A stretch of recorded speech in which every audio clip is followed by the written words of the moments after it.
الہ الا اللہ، لا الہ الا اللہ، لا الہ الا اللہ 5 بار بولتے ہیں، 5 بار نماز پڑھی جاتی ہے اور شروعات اسی سے کرتے ہیں کہ کوئی نہیں ہے، لا مانے نہیں ہے کوئی بھی اللہ کے جیسا، اور محمد الرسول اللہ ارتھات محمد ہی اس اللہ کا رسول ہے، ان 2 کے علاوہ اور کسی کو ہم پوجیں گے نہیں، مانیں گے نہیں۔ نماز الگ ہوتی ہے، یہ اذان ہے، آؤ آؤ اپنی نیند کو چھوڑ کر کے آؤ، سب جھکتے ہیں، کھڑے ہوتے ہیں، اس کے بعد وہ وہاں پر آیتوں کا پاٹھ ہوتا ہے، اور آیتیں ہم کیا سمجھتے ہیں، جیسے ہم مندر میں گھنٹا بجائے آتے ہیں ویسے ان کی نمازیں چل رہی ہیں، بالکل غلط سوچ ہے۔ ان کو پرابلم ہماری گائے سے نہیں ہے، ان کو پرابلم ہماری ماتاؤں بہنوں سے بھی نہیں ہے۔ لا الہ الا اللہ کوئی پڑھ کر کے تو دیکھے ان کے، وہ روزہ کس لیے رکھتے ہیں، کوئی پڑھے روزہ کس لیے رکھا جاتا ہے؟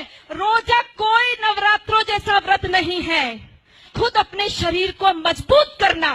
اگر اس روزے کی افطار پارٹی میں سارے کے سارے ہندو جا کر کے بیٹھتے ہیں، جب لکھنؤ کے مندر کے مٹھادھیش بھی جا کر کے روزے کی افطار پارٹی مندر کے اندر کراتے ہیں، اور ہم سب لوگ کیول فیس بک پہ رہ جاتے ہیں۔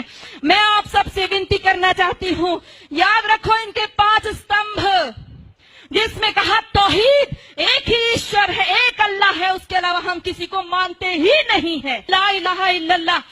ارے لعنت ہے ہمارے اوپر، 1400 سال سے جن لوگوں نے کیول اللہ کے علاوہ اور کسی کو سویکار نہیں کریں گے، وہ ہر استر پر کریں گے، وہ داڑھی رکھ کر کے بھی کریں گے، وہ پینٹ شرٹ پہن کے کریں گے، وہ عربی بول کر کے کریں گے، وہ ہندی بولیں گے، وہ انگلش بولیں گے، لکشیہ کیول ایک ان کا اسپشٹ ہے، وہ ہے لا الہ الا اللہ۔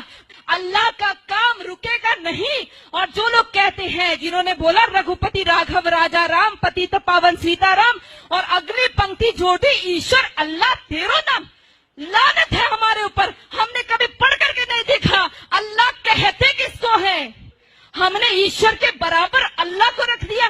لا الہ الا اللہ۔ پڑھو سورہ توبہ، پڑھو سورہ البقرہ، ساری کی ساری قرآن کی ساری یہ آیتیں پڑھ کر کے دیکھو، آپ کو صاف اسپشٹ پتا چل جائے گا۔ ہم سوچتے ہیں کہ ان کی حج یاترا، ہم سوچتے ہیں ان کی حج یاترا ہماری امرناتھ یاترا جیسی ہے۔ ارے پڑھو بھائیو، لا الہ الا اللہ۔ یدی آج نہیں جاگے تو کوئی ہمارے بچانے والا نہیں ہے۔ آپ سب لوگ جو فیس بک پہ اس کو ریکارڈ کر رہے ہیں یا اپنے موبائل میں ریکارڈ کر رہے ہیں، یہ موبائل میں ریکارڈ کرنے کی چیز نہیں ہے، دل میں ریکارڈ کیجئے، اس کو اپنی بہنوں کو